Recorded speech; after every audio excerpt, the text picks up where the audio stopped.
Hey guys, you're here with Bo and welcome to my detailed review of the ChainLink platform. In this review, we're going to be looking at the strengths, the weaknesses, the opportunities and the threats facing ChainLink, as well as the token and the token's applications. So thanks for tuning in and let's get started. So what is ChainLink? Well, ChainLink aims to actually be the link between APIs and external data sources and smart contracts. So ChainLink aims to actually solve a real world problem because at the moment, smart contracts have to go through something called an oracle to retrieve data that might be used in that smart contract. And an oracle is a centralized database. So because oracle databases are centralized, we essentially have a centralized link in with a decentralized smart contract, which basically undermines the decentralized nature of that smart contract to begin with. So what ChainLink want to do is basically create a decentralized oracle network that will have verification from nodes that will seek external data such as a sensor reading or financial data and then send it back to the smart contract so the smart contract can execute in a completely decentralized way. A good example might be that if I entered into a smart contract with you where once you completed a certain task that signal went through a centralized database and then back to the smart contract. Now because it goes through a centralized database, that could actually be manipulated, which means that the smart contract would execute based on erroneous or manipulated data. So what ChainLink want to do is have a decentralized oracle that would actually verify whether that task had actually been completed, and if it had, then the contract would properly execute and I would receive that reward. So by combining a decentralized oracle with a decentralized smart contract, ChainLink wants to create a completely decentralized network, allowing multiple smart contracts to be completed with their decentralized oracle gathering data from a whole range of different sources. Okay, so what are some of the strengths of ChainLink? Well, I believe that ChainLink are actually solving a real world problem by decentralizing the oracle data push and pull system with smart contracts. Now, they are already targeting three key areas, which is securities, insurance smart contracts, and trade finance smart contracts. It will be a fully decentralized system which uses verifications from people running nodes on the network.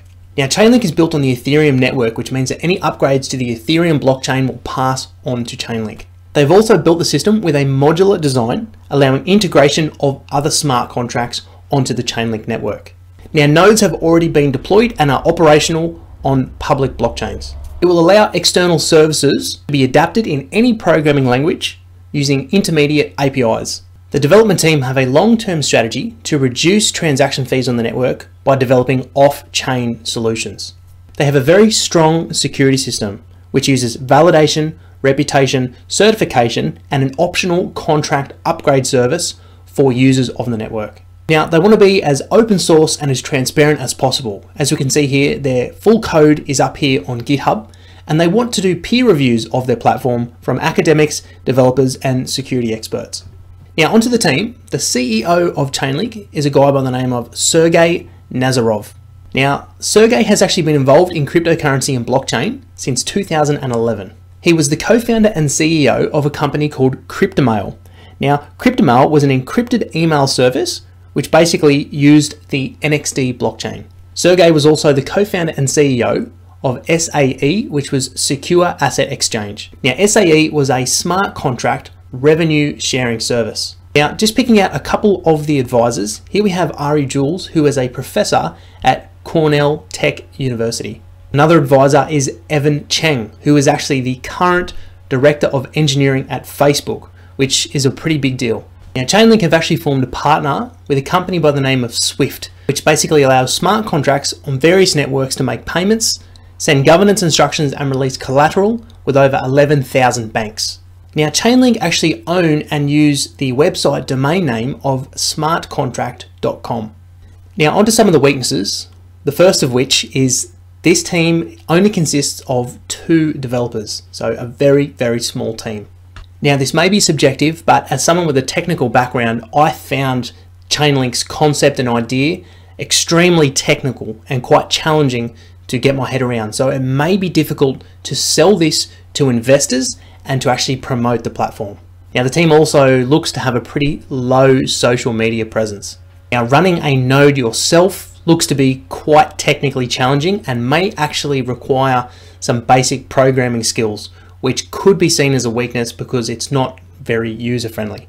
Now, they also have a very large token supply of 1 billion tokens. Now, 35% were sold in the public token sale, which are currently released to market. 30% are being kept by the company, and 35% will be going to node operators to incentivize the system. Now, this could at a time cause a flood of the market as these tokens are released to the node operators, which would actually change the supply and demand economics, potentially lowering the price down the track. Now, onto the opportunities.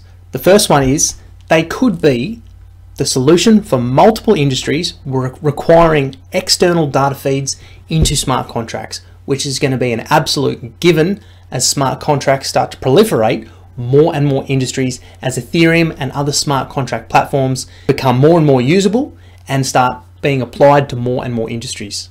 Now, ChainLink has the opportunity to be the first decentralized oracle, basically allowing them to set the standard and set the guidelines for how other decentralized oracles should operate in this emerging industry.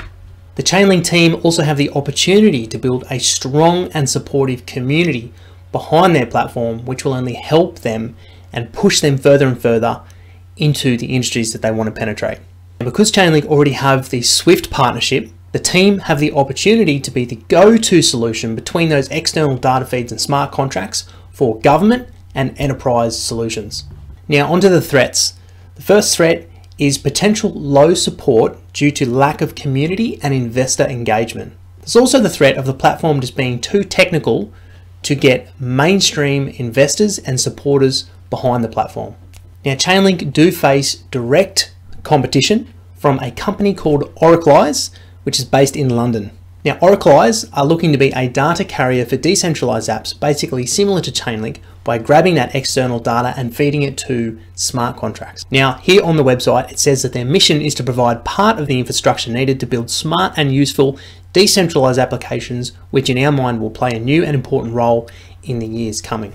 Now, I've had a bit of a look on their website and I couldn't immediately see the technology behind what they're trying to do. So I'd be interested to see if it is similar to ChainLink. However, they are looking to do a similar thing again by grabbing that external data and being able to feed it to a smart contract in a decentralized way.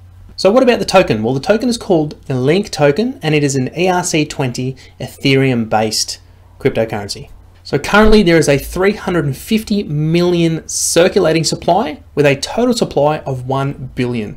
Now, as we discussed earlier, there could be a ton of these tokens potentially entering the market in the years to come, as a large chunk of them are going to be used to incentivize node operators. So what about the use cases? Well, the token will basically be used by the smart contract operators to pay for the ChainLink node operators.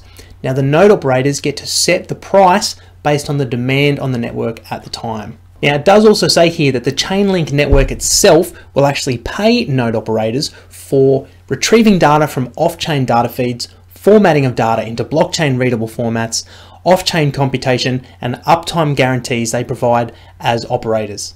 Now, the token itself was only released to market on September the 20th. Because it is so new, it's currently only being traded on Binance, EtherDelta, and Mercatox. The token is currently ranked 44 on the global cryptocurrency list with a market cap of $145.4 million. So guys, that's it from me. I really hope you enjoyed this content. If you did, then please consider giving me a like. And if you haven't subscribed, then please do so because I'd love to have you on board. As with all of my research videos, every single website URL looked at in this video is in the description below. So if you like this kind of review, come and follow me on Twitter. The link is in the description because I regularly conduct polls and you guys get to help me decide on which reviews to do next. So guys, that's it from me. I'm Bo. Thank you so much for watching and I'll see you in the next video. Cheers.